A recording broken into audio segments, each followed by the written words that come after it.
Events in the Middle East and the U.S. foreign policy response have dominated headlines for months. Indeed, over the past year and a half and more, critical shifts have happened in the region, from the Hamas massacre on October 7th of Israelis to the end of the Assad regime late last year to the Israeli-Iran conflict and the U.S. intervention.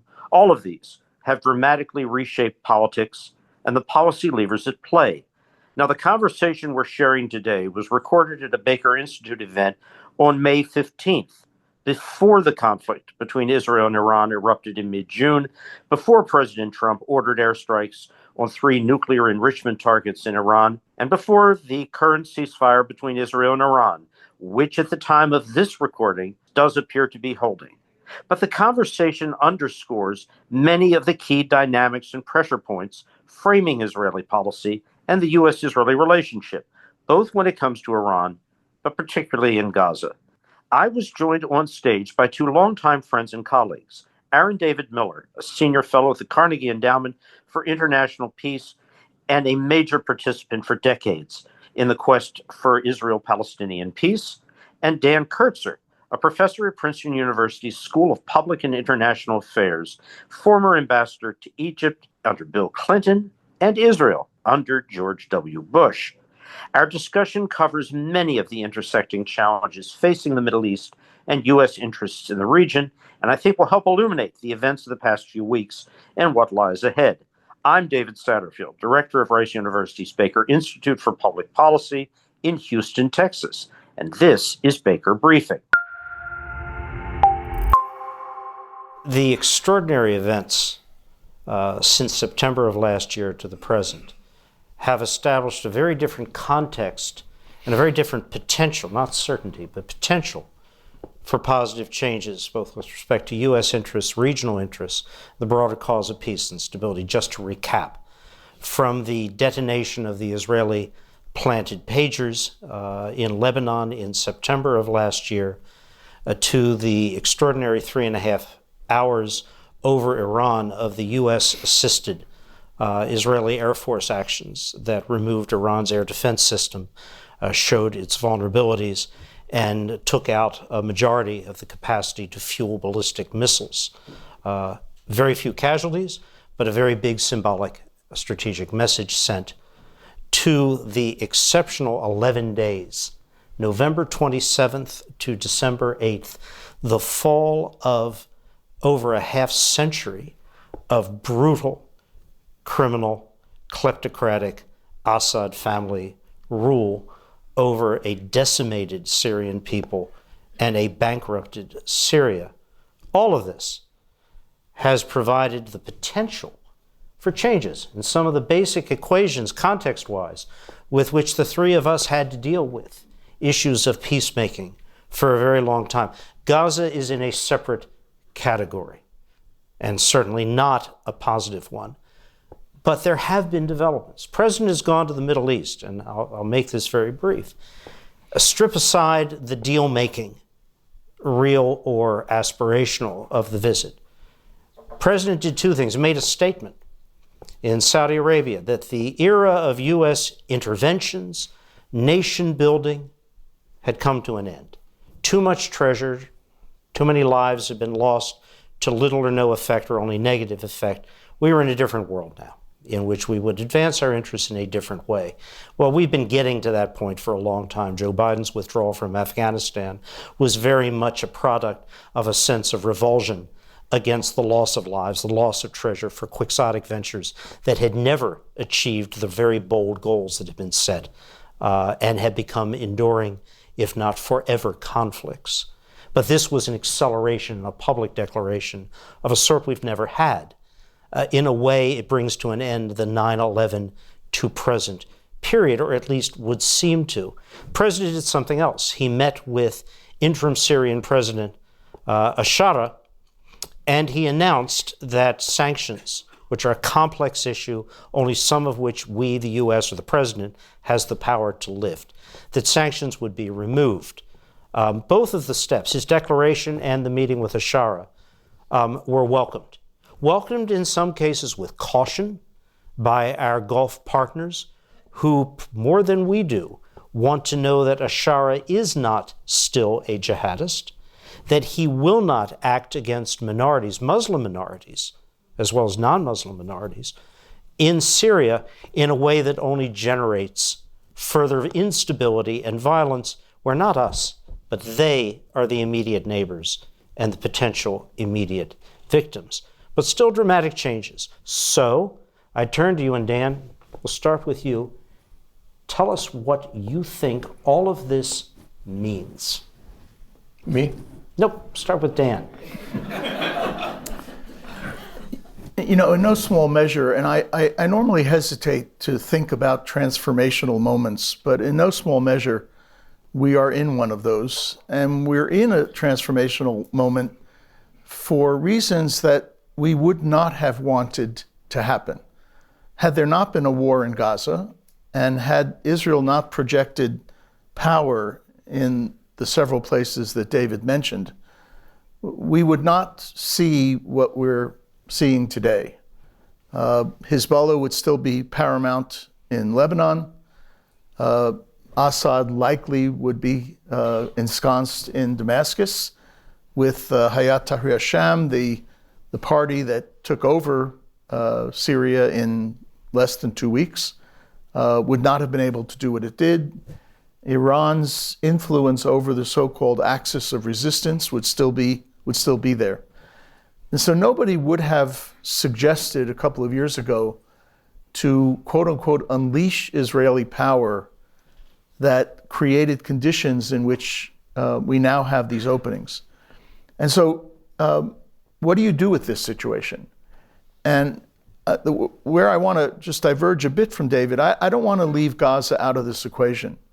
Because in a sense, what started out as a war by Israel that had tremendous justification, the attack by Hamas on October 7th, 2023, the brutality of that attack, the degree to which it not only was a successful military move, but it exceeded any of the norms that we normally associate with a military confrontation, that warranted a very significant response. But we're 18 months into that response, and that war should not be continuing. And so if we are at this transformational moment, then that has to be part of the equation.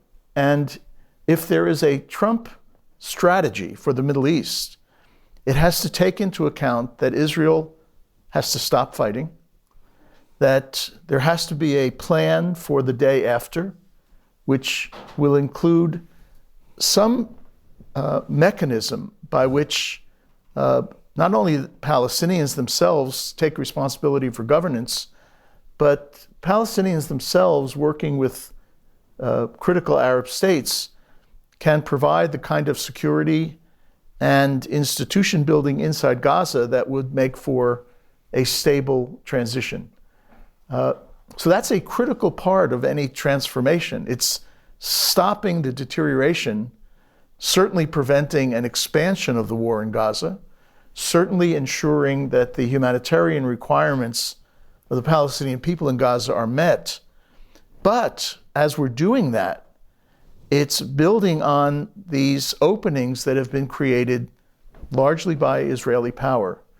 Now, the good news, and then I'll turn this over to Aaron, the good news is that there is a mechanism in place in Lebanon for the possibility of the Lebanese armed forces deploying to the south in place of Hezbollah.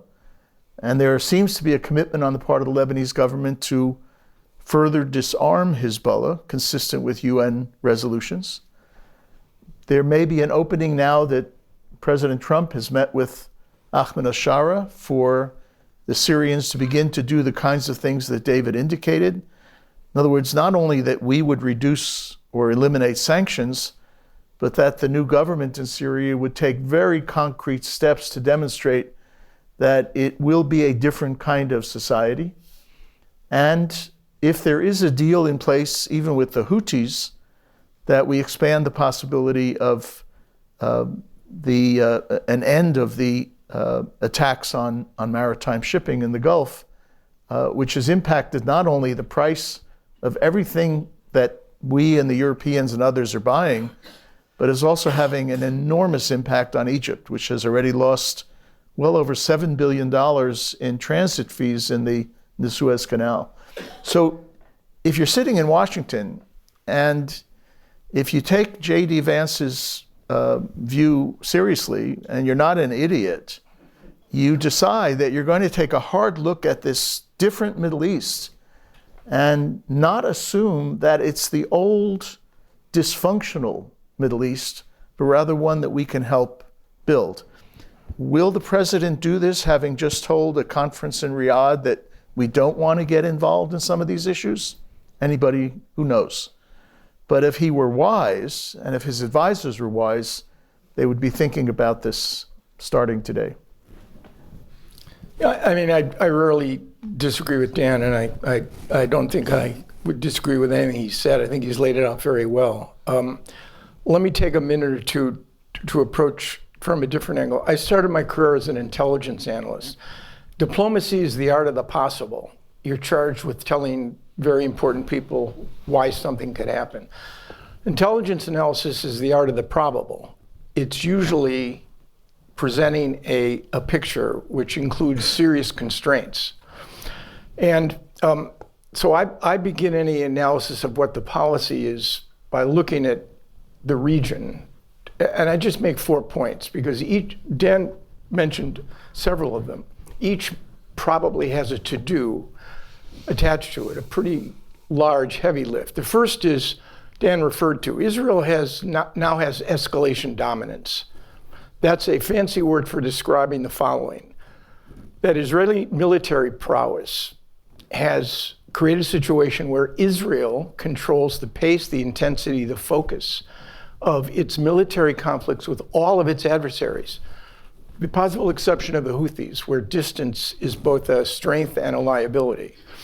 Israel can escalate against Hamas, against Hezbollah, and against Iran without much fear at all that there would be an attendant escalation. Israel controls the pace of these military conflicts. So the question is, can you convert this escalation dominance into more enduring political arrangements, even peace treaties? That's number one. Number two, not only do you have an unprecedented leader in Washington, you have a unique situation in Jerusalem. You have a prime minister, the longest governing prime minister in the history of the state of Israel, who is on trial for bribery, fraud, and breach of trust in the Jerusalem District Court before 3 judges. I think it's now 5 years. The trial may go on for quite some time. I only bring this up because most every decision the prime minister has made with respect to Israel's military strategy, and it applies in Gaza for sure, is influenced or tethered to his prime directive, which is to maintain power. If he does not maintain power, he'll either face the possibility of a conviction, and Prime Minister Ehud Olmert was indicted for only one of the charges that Netanyahu is accused of. He wasn't prime minister at the time, but he served, I think 14 to 16 months in prison. Or alternatively, he cuts a plea deal to avoid jail time and ends his political career. So you have a prime minister for whom continuation of the war in Gaza is not just a security issue, because I don't think there is a broader security strategy now. They've hollowed out Hamas. It is no longer a military threat, an effective military organization. It's an insurgency, which retains considerable political influence. But that's why Israel's escalation dominance in the hands of another prime minister, and I played this thought experiment with myself many times. If you had placed a Ben Gurion or a Rabin or a Barak in Jerusalem on October 7, I suspect that the Israeli response, given the intimacy of the killing, the sexual predation, the indiscriminate and willful killing of civilians, the taking of hostages, the murder of hostages, I think that the Israeli response would have been the same. But 6 months into the conflict, another prime minister would have probably begun to sort out how to use military power to advance a political objective, not Mr. Netanyahu. Third is the Arab world. David knows this area better than I do. But the traditional competition for power in the Arab world was among three countries, Iraq, Syria, and Egypt. Two of those countries are offline, Syria and Iraq, in terms of their capacity to project their power. The third has tremendous economic and political problems. And Dan knows, and so does David, when we traveled with Secretary of State, the first stop, the absolute first stop for a half a dozen secretaries of state was Cairo. That is not the case anymore. Which raises the question, where are the new power centers? Well, the Gulf is the thing, right? The Gulf's the thing. It survived the Arab Spring. It's stable, it's productive, it's functional. It can't project its military power, but it has considerable influence. There's an Iranian piece to it. There's an oil and hydrocarbon piece to it. The other power center, in my view, it's somewhat not controversial, but it's different, is I think as the Arab world has melted down, Libya, Yemen, Iraq, Syria, Lebanon are all in one phase of dysfunction or another. Yes, the Gulf has emerged, but there's another power center, and that is the three non-Arabs. Turkey, Iran, however hollowed out it may be as a consequence of Israeli military action, and Israel. The three non-Arabs are the only states in this region that have the capacity to project their power significantly, for good or ill, beyond their borders. One is a member of NATO, one is America's closest ally, more on that later, and a third is maybe an outlier, but it has a centrality in almost everything all these other states do, in large part because of its putative nuclear weapons aspiration project. The one screwdriver's turn away from a nuclear weapon, which has reaped tremendous benefits for the Iranians if they can play their cards right. And those two power centers are going to continue to figure prominently. The final point is the one I'd make over and over and over again. It's a crutch, really, because if you ask me how the Israeli-Palestinian conflict is going to end, I couldn't say. If you ask me whether Syria will be the exception and end up being a relatively transparent, pluralistic society, if you ask me how what's going to happen in the Iran, I can't say. What I can say is this. We have a region with a critical shortage of leaders. Leaders who are masters of their politics, not prisoners of their ideologies. Leaders who are not extractive leaders. Leaders who actually care about the prosperity and security of their citizens. Where are they? I mean, we need a Mandela and de Klerk. You need a Rabin and a King Hussein. Even a Rabin and Yasser Arafat in his first incarnation. And they don't exist. And I do not see how you can do anything more than what I call transactional diplomacy. The transformational diplomacy requires a different kind of leader. And I don't see them, but I believe they are necessary. So that's a challenge. I'm going to talk just a moment about laws of gravity. You can defy the laws of gravity to an extent, but in the end, the apple falls. You can order the tide not to come in or to go out, but as King Canute in the story found, it doesn't quite work. There is a fascinating dynamic now at play in this 19-month-long Gaza campaign. And it's the product of Israeli decision-making.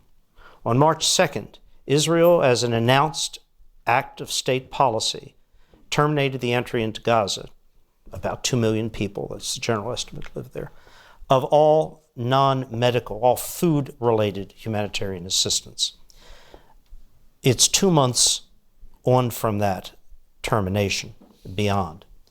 By Israel's own judgment, the IDF, the political echelons, famine and starvation, which have long been up and down as imminent risks, the actual occurrence of famine and starvation, which we, during the efforts I led, were able to prevent, a low bar, but a significant one. Couldn't do more, but we could stop that from occurring. They're going to happen. Whether it's in 3 weeks or 5 weeks or 6, the remainder of this month and June are going to see something different. That is a ticking clock. It's a ticking bomb. The IDF is extremely worried about the consequences of this. So's the political echelon. The question is, with this new impetus to do something, is there a broader impetus to look at a means not just of coping with the optics of famine and starvation, that is, letting in humanitarian assistance under some scheme, but to go beyond that, to look at how you stabilize Gaza with 65% of its entire stock of buildings uninhabitable, unusable, infrastructure fundamentally damaged, 100% dependent population. Nowhere else in the world are there numbers like this. 100% dependent on every aspect of feeding, water, and medical care, and nowhere to go to get to a less bad place. Sudan is horrific, just horrific, beyond imagination, the brutality, the violence at play there. But Sudanese do have an ability to move to places where it is less horrible. That doesn't exist in Gaza. Can an opportunity be seized out of the humanitarian ticking clock to go beyond? Well, our experience has been, and I turn to my two friends here, but I speak of my own experience, and I quote all of the senior leadership of Israel's own security services, the Minister of Defense, the Chief of Staff of the IDF, the heads of both Mossad and Shin Bet, last summer of 24, that a kinetic campaign alone cannot achieve stability or ultimately the elimination of Hamas. It must be a political frame coupled with kinetic pressure that does that. And now we get to the nux of the dilemma. Minus the ability or willingness of the Prime Minister of Israel, the government of Israel, to commit to even a de minimis statement regarding a political future, you cannot, by kinetic force alone, predictably, quote, eliminate Hamas, close quote. You can't confront an ideology. I quote Yoav Gallant, the former Minister of Defense of Israel. All these folks, except for the Mossad chief, are formers now. You cannot confront an ideology with force alone. You've got to have a competing political vision. And it has to involve elements of the PA, not the PA, not the Palestinian Authority, this decrepit, geriatric, wholly corrupted group entrusted by its own people in the West Bank, but people from the PA and identified as from the PA. That has to be brought in. Minus that, you're just going to repeat the situation of the last 7 months since summer of last year. Gains from kinetic action are offset by the losses due to that kinetic action. Ticking clocks, ticking processes. But here we turn, Aaron, back to your comment on the extraordinary character of the Israeli government right now. Not just Prime Minister, but this coalition. Right, but Dave, in all fairness, it's not just Netanyahu and Israel. Have you ever, someone, I don't know, it was either Tom Friedman or Larry Summers, they're taking credit for this. This is the most profound piece of philosophy I guarantee you will hear. It's not mine, I didn't invent it, but it's so true about the human enterprise. It goes like this. In the history of the world, entire history of the world, nobody ever washed a rental car. And the reason people don't wash rental cars, although I use this line wherever I go, and a week or two later, I'll get a letter, usually from a wife, a girlfriend, or a sister of someone in the audience, with a receipt from a car wash. But that is not normal human behavior. People don't wash rental cars because most of us care only to a fault at times about what we own. And to answer David's question, the reason Gaza is the way it is because there's no ownership. For the last 18 months, the international community, the vaunted international community, divided, self-interested, dysfunctional, incoherent, couldn't do anything to impose serious costs and consequences. The Biden administration, and now even the Trump administration, failed to take a single action that normal humans would regard as sustained or serious pressure. Yes, on the Israelis, the Arab world. They stood by, refusing to impose a single cost or consequence on Israel or the U.S. for a period of Israeli-Palestinian conflict that was bloodier and more traumatic than any other, perhaps with the exception of the Nakba, in which 15,000 Palestinians were killed and 750,000 uprooted between 1947 and 1949. And the Palestinians themselves, leadership, Hamas on one hand, only too willing to expose 2.3 million Palestinians. And the more Palestinians who were killed, the more blacker Israel's image became on the assumption that Israel would be turned into an international pariah. And Mahmoud Abbas, an aging Palestinian leader, corrupt, nepotistic, authoritarian, with zero credibility in the West Bank. This was a making of many hands. And while you can deposit the primary responsibility on an Israeli prime minister who now prides avenging the dead as more important than redeeming the living, the 59 bodies of live and dead Israelis that Hamas holds. Others, many others, enabled, acquiesced, and cooperated in this. So in answer to your question, somebody or buddies needs to own this. And I don't know, I cannot answer that question.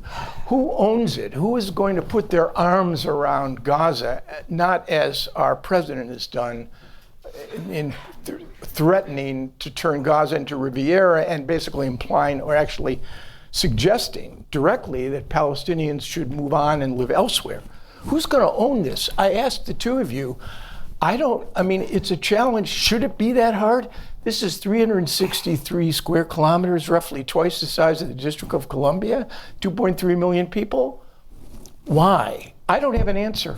Aaron, I can tell you what the answer would be to your question. Under both the Biden and Trump administration, the answer is the Gulf Arabs are going to have to own this. And the Gulf Arabs are going to have to own the PA and Ramallah as well. And whatever we think about the practicality of all of this or what it means, everybody looked to the UAE and the Saudis and the Qataris in a slightly different fashion as coming in to stabilize Gaza. That was the day, to the extent there was a day after, that's what it was going to be. Stabilization first. Well, how would it work? Would it be forces from those countries, maybe Indonesia or Malaysia? What if they were fired on by Hamas? Would they respond? Would they shoot a Palestinian Arab? Really? What if they were fired on or the inadvertent victims of an Israeli strike? What then? What would the terms of reference be for a peacekeeping or peacemaking mission by Arab states? Unprecedented. But that's what we looked at. And for reconstruction, for the multi-billion-dollar bill of building a new Gaza, real new Gaza, not the Golden Riviera, that was going to be the Gulf. It was their rials and dinars, not U.S. dollars, not Israeli shekels, and really not euros that were going to do that. And you know what? Those states, Qatar, UAE, Saudi Arabia, said yes. We are willing to do this for our own sake because we view the potential of a sinkhole of desperation, despair, and the radicalism that comes with a lack of hope plus Hamas's continued presence, all of that's a threat to us. It's not just Israel, it's us. So they were willing, but there was a door through which their willingness had to go. And I will go back to the political framework. They, all of them said, we can't do this in light of the images broadcast out of Gaza in front of our people unless we have a commitment from the government of Israel to phrases, I just give you a representative combination of words, a credible commitment to a time-limited pathway to a negotiated permanent status or two-state resolution. They all have required it. Why didn't Donald Trump leave the region with a Saudi deal that included normalization with Israel? It eluded the Biden administration. It has eluded the Trump administration. Both want it and want it now because there is no such commitment from this government of Israel. Who advantages themselves from this? Hamas and Iran and the proxies.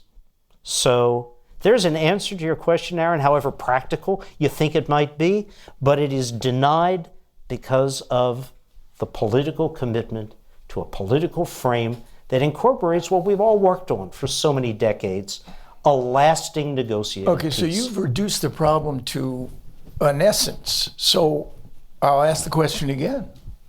Why haven't this combination of forces, the international community, the United States, the Arab world, been willing to get a simple 4 or 5 word commitment from the Prime Minister of Israel presiding over the most right-wing government in Israel's history?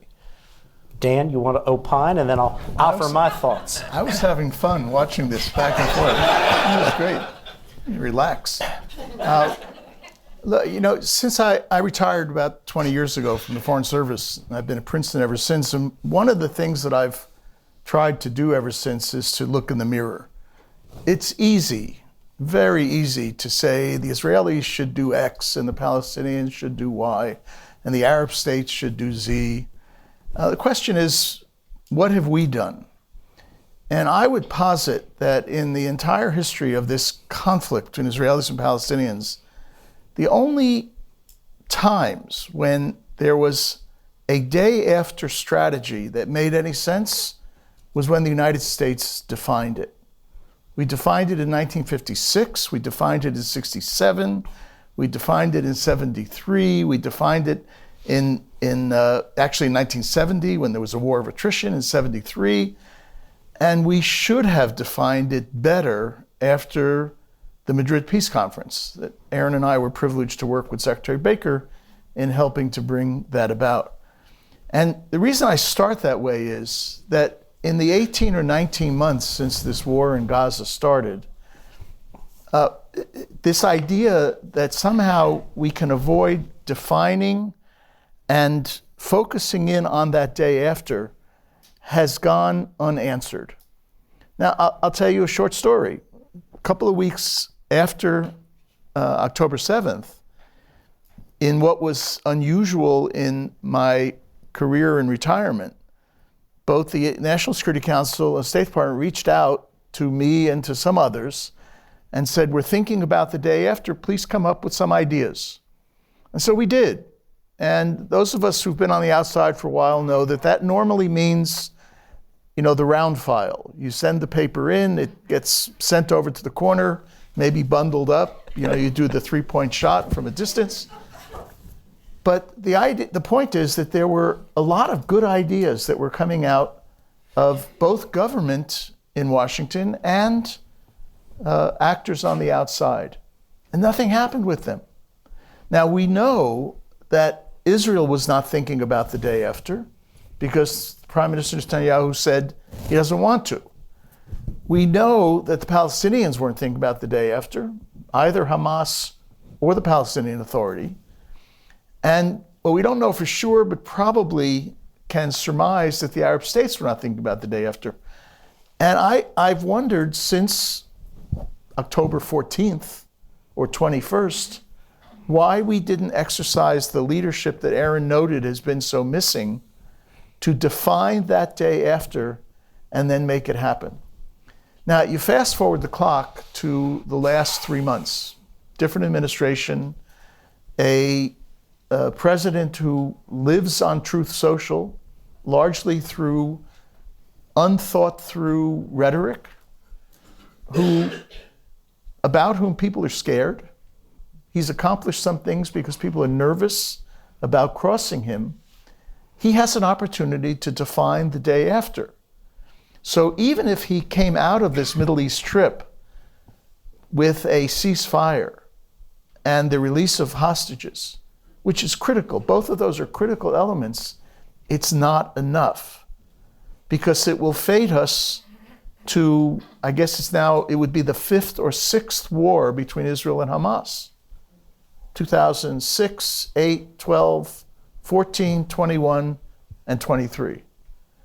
And so if there isn't something more than simply a ceasefire and a hostage agreement, I guarantee you, a year, 2 years, 5 years, whenever it is, Hamas 2.0 will reconstitute, and Israel will relax a little bit, and there'll be another war. Because you need a day after plan that doesn't only solve your proximate issue, but that actually gets us back to the words that David says he no longer uses, the so-called peace process.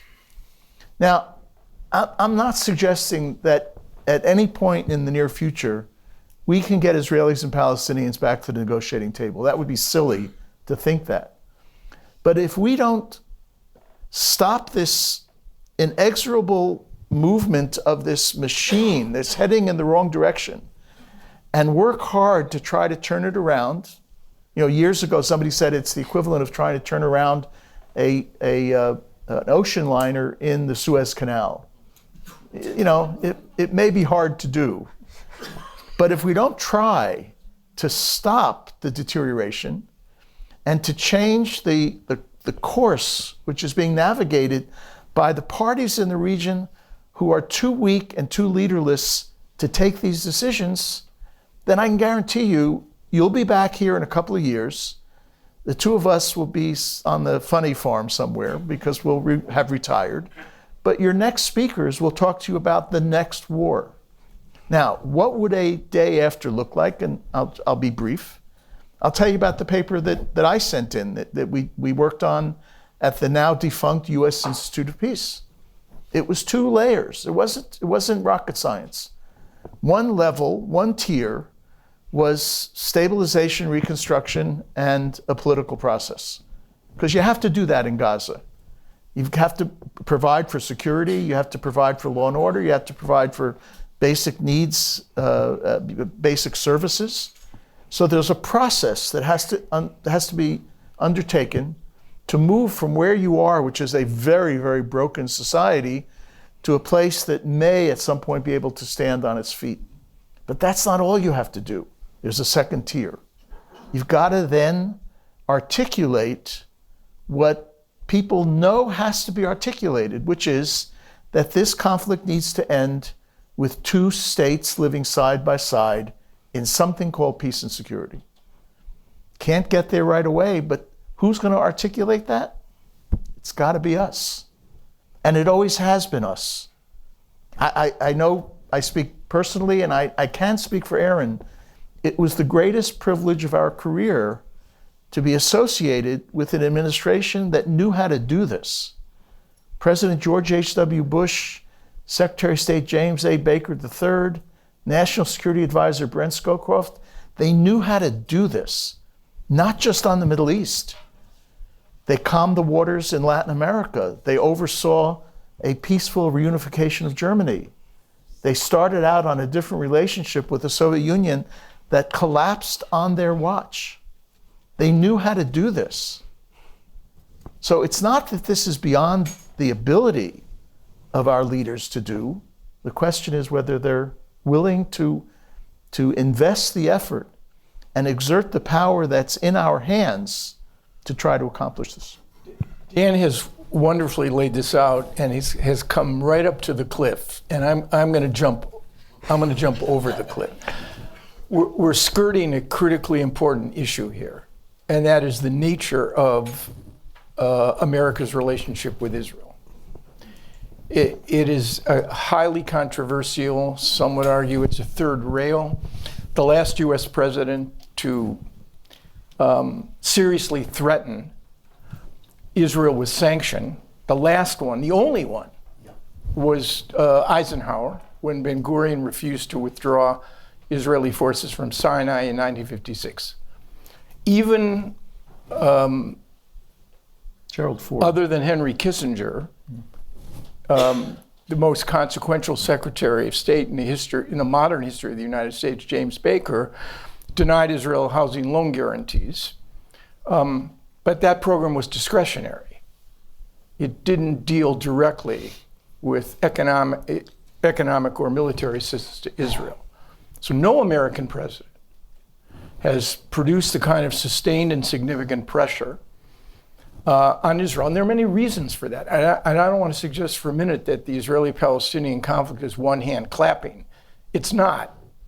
There were moments, not many, where in fact the Israelis actually agreed to things with respect to a conflict-ending solution, and the opportunity were not seized for many different reasons. I'm not here to sell you anything. I'm trying to, now freed from government, I can be as clear and honest as possible.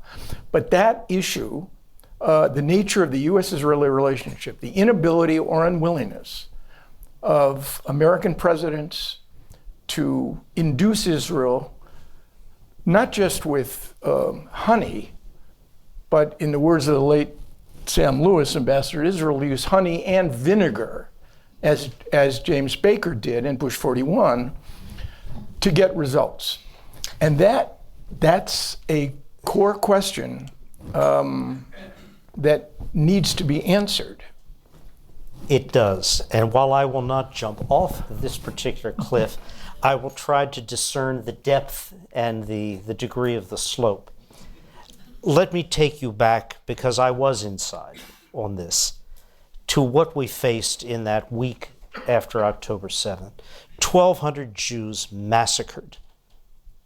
Greatest number killed in a single day since the camps were liberated. A calculated act that was designed by the pure terror of what was done, not to the sake of Gaza or even Ramallah, but to overturn secular Arab governments throughout the region. If that point is not understood, that Hamas's goal is only instrumentally Gaza and then the West Bank and the PA, it's the Arab world, because that's how the Arab world looks at Hamas. The shock of what had been done, 200 plus hostages taken, unsure who was living, who was dead, the greatest single failure of the Israeli security apparatus in the history of the state. The breaking of a fundamental social contract will give you our sons and daughters, some of whom won't come back, some will come back changed. But in return, you, the security services, give us the ability to lead what Bill Clinton famously called the quiet miracle of a normal life. That was broken, shattered. A traumatized country, a traumatized U.S., a traumatized Arab world that wasn't sure what was going to happen next. There was an emotional association, not just on the part of President Biden, where it was very real, it's part of his DNA, but many of us, that we had to support Israel. But in that famous meeting, less than a week after October 7th, when Joe Biden saw all of the security heads, the security cabinet privately, then he saw them publicly, and spoke, same message in both cases, and said, you got to do as a requirement, not a right, but a requirement, you've got to ensure Hamas can never do this again and cannot remain in government in Gaza. That was a vastly more complicated issue than either the Israelis or we knew on October 7th or on the 21st of October or at any point since. But he said something else. you're going to need political space and time to do this. This is going to be hard. And to have that space, you're going to have a humanitarian outreach and political outreach that is as vigorous as your kinetic campaign. He was right in that. But, and here we go to what both of you have said, we were never able to exert the influence to achieve on that kinetic and political side what was being done on the kinetic side. But the need for it was there in those first days, and the President of the United States laid it out. But the question of how do you do it? Why were the Arabs silent? I'll tell you an inconvenient truth. The Arabs were shocked and horrified, not by the images of Palestinian civilians killed, but by the fact Israel was failing. The Arabs had assumed that if Israel ever could conduct a campaign against Hamas with no limits, no bars, using everything they had, they would be able to break them. The fact that they could not was horrifying to the broader Arab world. They wanted nothing more than to see Israel win, to defeat, in quotes, Hamas. That wasn't done. That hasn't been done. Only a political framework, hard as it is, can achieve that goal. But that's a bit, not a justification, but an explanation of what was faced. When we briefly suspended a single delivery of 2,000-pound bombs, literally all hell broke loose. It didn't help that we were informed of it as Secretary Blinken and I and the team walked through Kerem Shalom Terminal, and we found out this had been done. Not the best moment, with the Israeli Defense Minister right there saying, "What's this I'm reading on my news?" So it's hard. It's really hard. And there were factors that, at least at the beginning, mitigated against. But you have never, and I, like Dan and Aaron, have spent almost a half century, each of us, working on these issues separately. A situation in which all of the most senior security officials in Israel publicly call for a political framework rather than pure kinetic action, and they are ignored, and then they're dismissed. There isn't a precedent. I want to jump in with a story. I served as the U.S. ambassador during the second Intifada, 2001 and 2005. And I had a recurring conversation with Prime Minister Ariel Sharon, who was not a softie, as you know. And the recurring conversation went something like follows. There would be a terror attack. Bus would be blown up, a cafe. Israel would shut down Gaza. At that time, 90,000 workers were coming into Israel from Gaza to work in the fields and in the factories. And Israel would shut down Gaza. So 90,000 workers would not come in, which meant that for the period of the shutdown, you figure 5 times 90 or 6 times 90, 500,000 Palestinians were going to do without an income. So my conversation with Sharon went something as follows. Mr. Prime Minister, there's no question you need to stop the terrorism, you need to push back, but you need to divide the terrorists from the population. In other words, if you punish the population by denying 500,000 people an income in order to push back against the 1 or 2 or 3 terrorists who were involved in the action, you're going to lose in the long term. Now, the Prime Minister always responded, my job is to stop the next terrorist from coming in, which I understood and I appreciated. But if you follow this over the long term, you're fighting a counterterrorism campaign and not a counterinsurgency campaign. Israel is never, ever going to win the hearts and minds of Palestinians. But if they can figure out a way not to punish the vast majority of Palestinians who don't support Hamas, who don't support Islamic Jihad, maybe there's an opportunity to build something other than Hamas's grip on that society. But they don't do that. And this goes back 50 years. My doctoral dissertation focused on exactly this issue.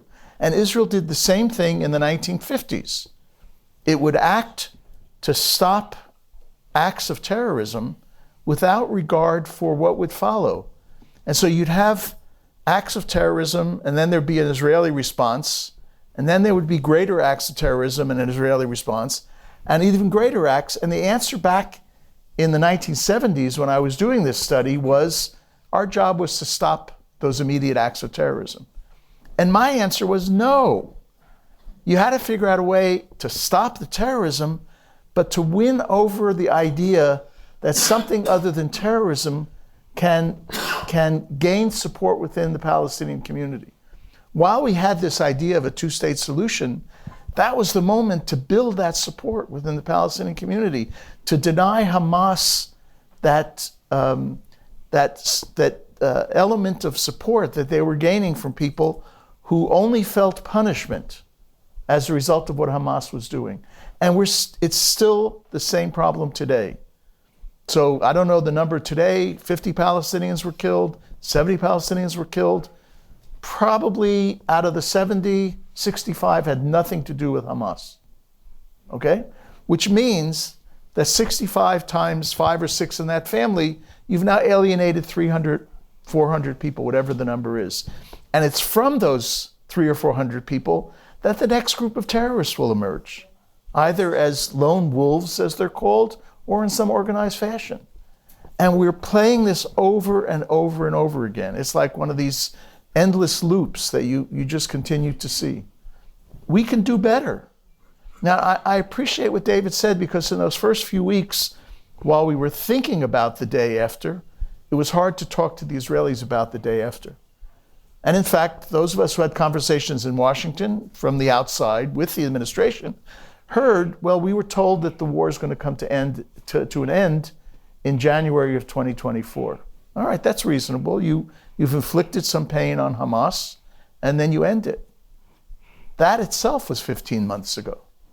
And there's still no day after plan and no day after prospect at the moment. Aaron? I just would add, but again, the essence of the question is, why have administrations refused to exercise the leverage that they have on Israel? And I would assert that now, frankly, you have a set of circumstances that have combined which could provide this particular president with a unique opportunity to do that. Number one, the prime minister's own internal polling and where the public is on this issue. 70% of these more would say to you, forget avenging the dead, we need to redeem the living. That has got to be the overriding. So that's one factor. Second, you have a president that has done things already, not just for Israel, but has distanced himself from Israel in ways that no other American president has ever done. He initiated a dialogue several months ago through his chief hostage negotiator, who had 3 meetings with Hamas.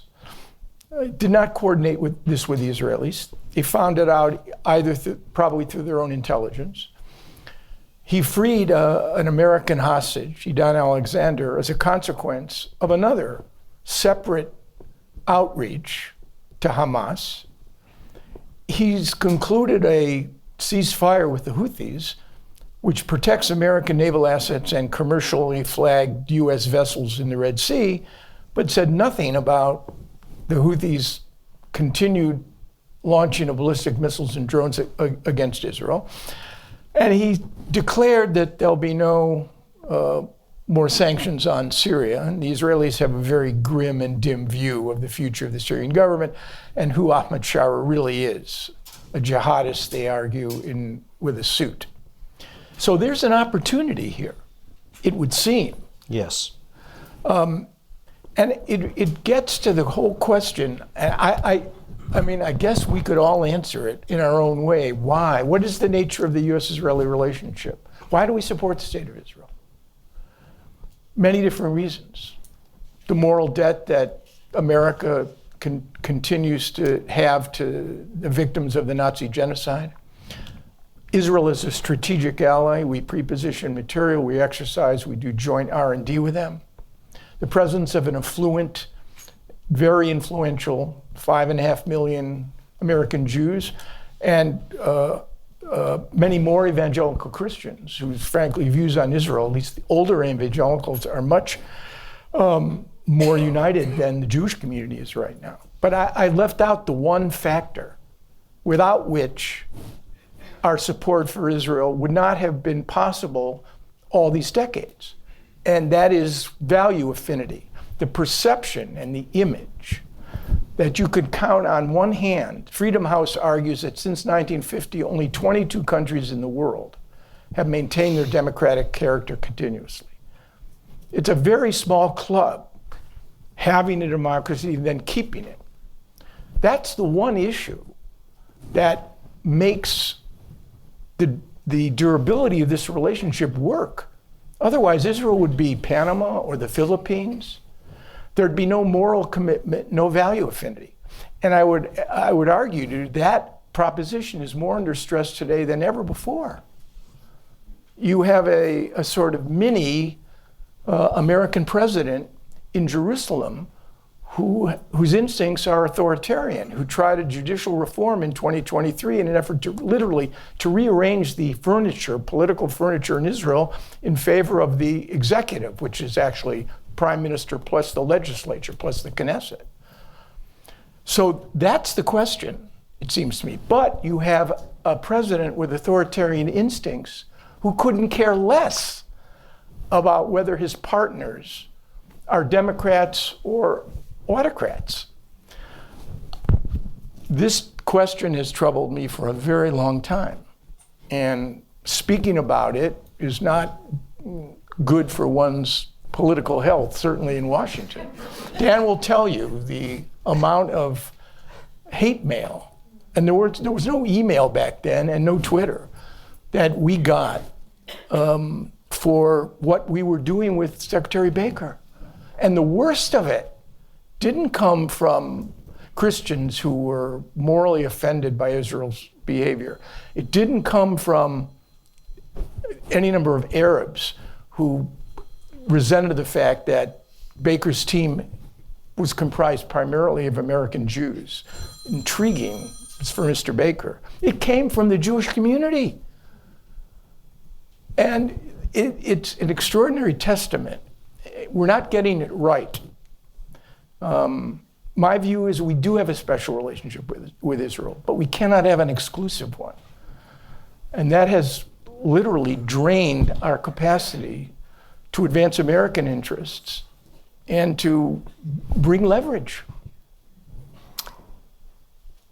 I'll conclude by noting, I think it is no secret that the issue of what exactly is the relationship at the level of the president with Israel, at the level of the prime minister and the government, what is it and where is it going, is a matter not just for press speculation. It's the headline every single day in every Israeli publication. But where is it going? This is new territory. It's not Jim Baker's, you know, the White House switchboard number.